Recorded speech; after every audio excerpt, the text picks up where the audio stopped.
In lesson number 22, we're going to talk about enharmonic tones. And I kind of talked about this earlier, but when you have a key on the keyboard that has two separate note names for that one key, that's an enharmonic tone. So let's start off by writing your name at the top of the page. Mark W. So we can use the keyboard at the top of your page to help you find the answers to all of your enharmonic tones. So number one is a D flat. So we know that the D flat is here.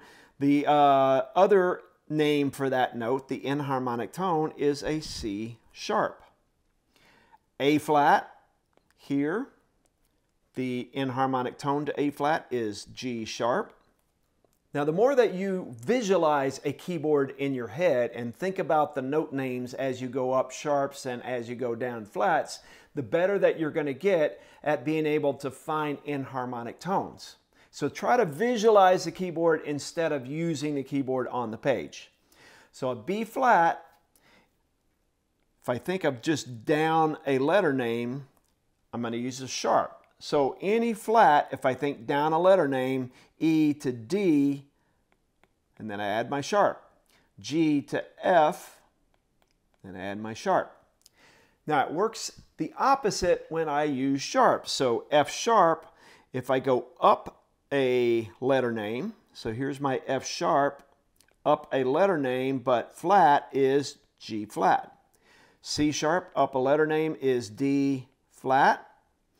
D sharp, up a letter name is E flat. G sharp, up a letter name is A flat. And A sharp, up a letter name is B flat. Now the only notes that this doesn't work for is E and F and B and C. So E is an enharmonic tone of F flat, and F is an enharmonic tone of E sharp. Same thing works for C. C flat is B and B sharp is C.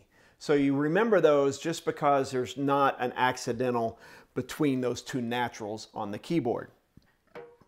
In number 11 through 20, we're basically just drawing in the enharmonic tone on the staff. So let's start by writing the note name. A B flat is here.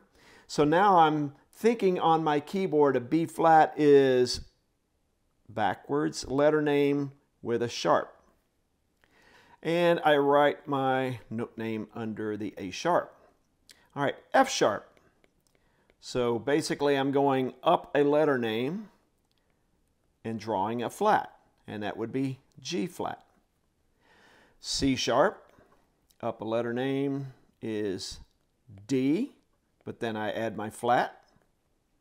E flat, now I'm going down a letter name. Write my E flat first, and then, so that would be D sharp. And A flat, down a letter name, G, so I'm going to draw a G, and then I'm going to put a sharp sign. I almost drew a flat. Number 16, A sharp, at the top of the staff. Hopefully you're being able to name these notes pretty quickly. A sharp is the same as B flat. Now you notice that I'm above the staff here. Haven't gotten to a ledger line yet. So that's B flat. G sharp, up a letter name is A flat. C flat. Here's the one, if you look at your keyboard, here's C. I got to go down a half step. That's the same as a B, but not B sharp. Okay, B sharp is the same as C, is the enharmonic tone of C. Okay, low note, E sharp.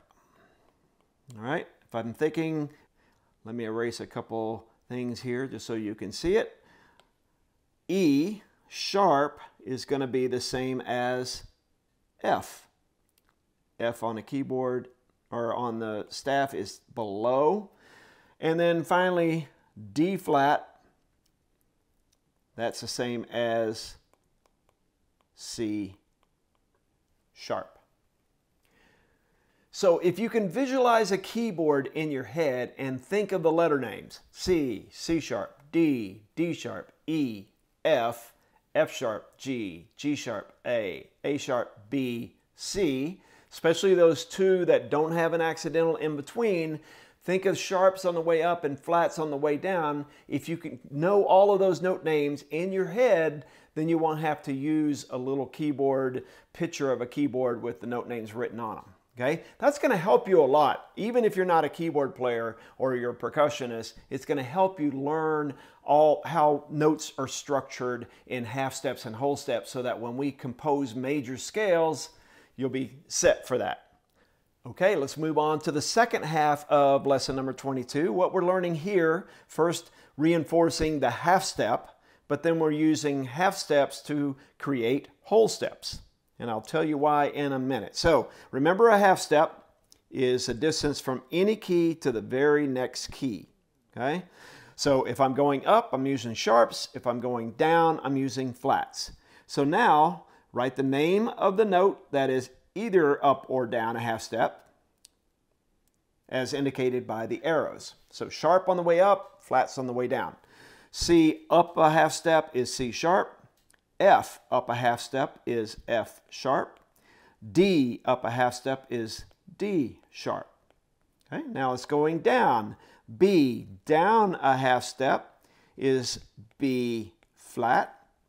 E down a half step is E flat. A down a half step is A flat. Okay, so half steps are pretty simple. It's just the very next key. The only ones I didn't do on purpose is C flat. C down a half step is C flat. F down a half step is F flat. And then the same for sharps. E up a half step is E sharp. B up a half step is B sharp. Now, whole steps. A whole step is equal to 2 half steps. That kind of makes sense. Now you're going to skip a key. So if I'm starting here on C, I go up a half step and then up another half step to make a whole step. All right. If I was on E, since there is no accidental in the middle, I'm going to go here and here. And if I'm on an accidental, I'll go here and here to make my whole steps. So this first one on number 27 is just marking an X on the key that's up a whole step. So if I'm thinking half half, put an X here. Half half, X here. Half half, X here. So a keyboard's just like a ladder. You're going up by half steps, except for when you have the two that don't have the accidental in between.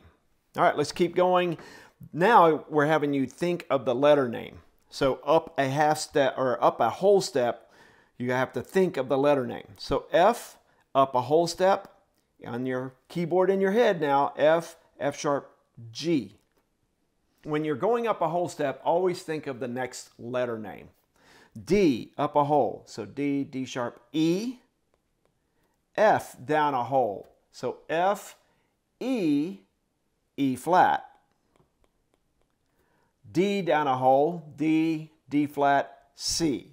So notice how I'm saying flat when I'm going down, sharps when I'm going up. Okay, if you kind of have that in your head, then we'll move on to the next lesson.